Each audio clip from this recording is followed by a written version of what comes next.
Okay, so if you're in Marina Del Rey, you're probably looking at your phone right now because it just buzzed with a pretty serious sounding alert. A big earthquake happened off the coast of Russia, and now a tsunami is on its way. So, what does that actually mean for us, right here, right now? Let's break it all down. So, this is the official message that just came through from the LA County Office of Emergency Management. You see words like strong currents, dangerous waves, and then in all caps, stay out of water. I know it can sound pretty alarming.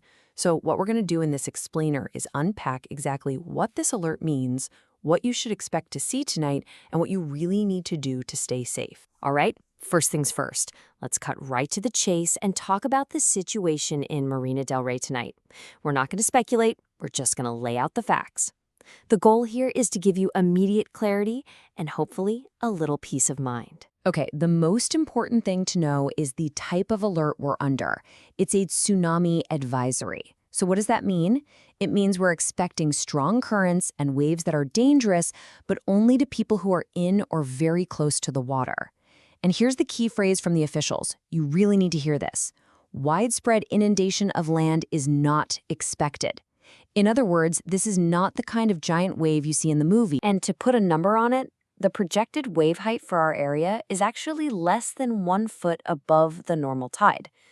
So you might be thinking, less than a foot? What's the big deal? Well, that's because the danger here isn't in the height of the water. It's all about the power and the weird, unpredictable way it's going to be moving. So let's talk about what that really looks like. What you will see versus what you won't see. What you're likely to see in the harbor is a weird, rapid change in the water level, and you'll see incredibly strong, unpredictable currents. I mean, think of the main channel turning into a fast-moving river with whirlpools and strange surges. But here's what you won't see. You are not going to see massive waves crashing over buildings and flooding streets. You don't need to evacuate your home. This is a very different kind of event. All right. Now that we've got a handle on tonight's situation, let's just zoom out for a second. Because knowing the whole alert system is honestly the best way to be ready for anything in the future. It's really helpful to see exactly where our advisory fits on the bigger picture, this kind of threat ladder. So, the National Tsunami Warning Center uses a really simple 3-step system. Think of it like a ladder. The first rung is a watch. That's just a heads up, right? It means a tsunami is possible, so just be prepared. The second rung, step 2, is an advisory.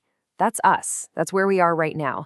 It means you need to take action if you're near the water because strong currents are definitely coming.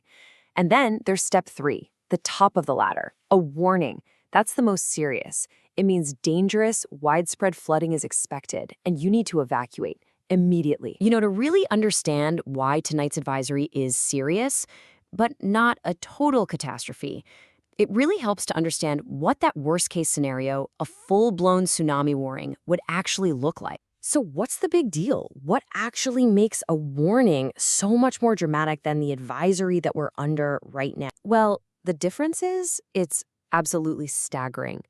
In a worst-case tsunami warning, the models from the California Geological Survey show potential flooding of up to 15 feet. 15 feet.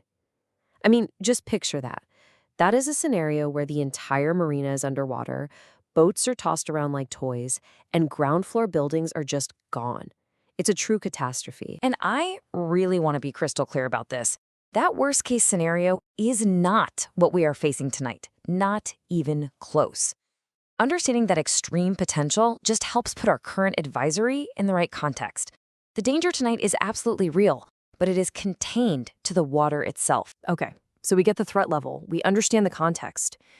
Now let's boil all of that down into a really simple, clear action plan for what you need to do right now, tonight. Here's how this is all going to go down. The official tsunami advisory starts at 1 a.m. Pacific time. Just 5 minutes later, at 1:05 a.m., the first waves are expected to arrive. But, and this is so important, this is not a single event. It's not one wave and it's over. These dangerous, unpredictable currents are going to stick around for a long time. We're talking 8 to 12 hours, maybe even longer. So this is not going to be over by sunrise. So what do you have to do? It's actually very, very simple. Number 1, Stay completely out of the water, no exceptions. Number 2, get away from all beaches, all piers, all docks, and all those walkways along the harbor. And please, I know it's tempting, but do not go to the coastline to watch this unfold. It is not a spectator sport. These currents are a real physical danger. Make sure you listen for any instructions from local officials, like the sheriff's department. And most importantly, just wait. Wait for the official all clear before you even think about going back to the waterfront. Tonight's advisory is a real-time test of our awareness, which is a good thing. But the real goal here is to look beyond just this one night and think about our overall preparedness. And that really leads us to the final and most crucial question.